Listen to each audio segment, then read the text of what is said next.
Hot thing. Let's blaze it up. Hope you can take the heat. It's Colin's Blazin' 5. Blazin' 5 in the herd.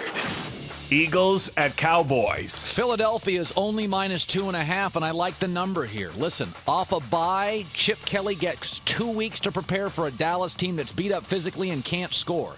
The Cowboys are coming off a physical game against Seattle. The Eagles didn't play. When you give a very good football coach an extra week and an extra week of rest for his banged-up starters, I like him. The Eagles now are running the football with DeMarco Murray. Ryan Matthews is he's a talent that could start. He's backing up. Here's the stat of the week in the NFL. Dallas has 4 takeaways all year, tied for the fewest in the NFL. Philadelphia has forced 19 turnovers, number 1 in the NFL. What does that mean? The team best at taking it away faces a team now that gives it away, and Matt Cassel in his career has 73 picks. He will turn it over.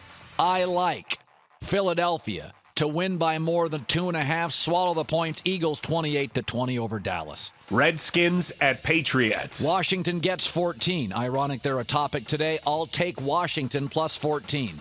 First of all, they're coming off a bye week, and they played their best game of the year off a bye. I like that.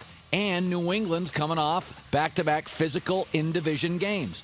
Washington's offense, Kirk Cousins, isn't terrible. You like that? You like that? 68% completion rate. His best game was his last game. Deshaun Jackson at wide receiver could be back, and they're top third in the NFL on third down conversions. I also think the Redskins' defense is ranked lower than New England, but they face Matt Ryan and Eli Manning and a pretty capable Nick Foles. The Patriots, the one thing they do that is so bizarre, they haven't lost a fumble at home in 16 consecutive games. Eventually they will.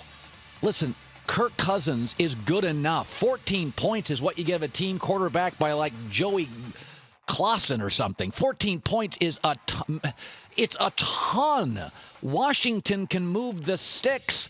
Kirk Cousins is a 68% completion guy. Take the points. I still like Washington to lose 30-21. You like that?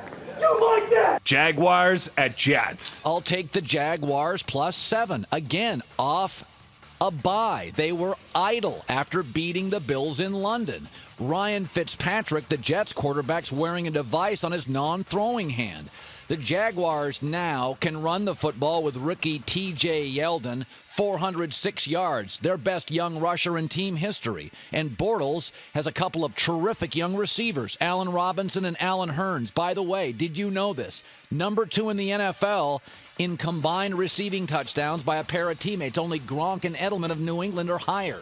They've got a running game. They've got a quarterback in Bortles, 9 TDs in his last 3 games. Like Kirk Cousins, he's good enough to win games. You're giving him a touchdown. They also get Julius Thomas back. I'll take the 7 points. I think it's a 24-23 game either way. I'll take the Jets because the Jags never win on the road, but I'll take the 7 points more than anything. Raiders at Steelers. This line looks like a mistake line. Oakland's young. They're coming off their biggest win maybe in the last 6 or 7 years.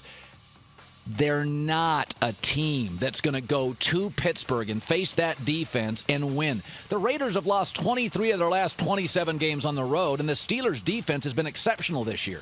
They've held the Bengals, Patriots, Cardinals, and Rams to their lowest point totals this year. Yes, Oakland's got some really nice offensive players. Yes, Derek Carr's doing very well, and so is Amari Cooper.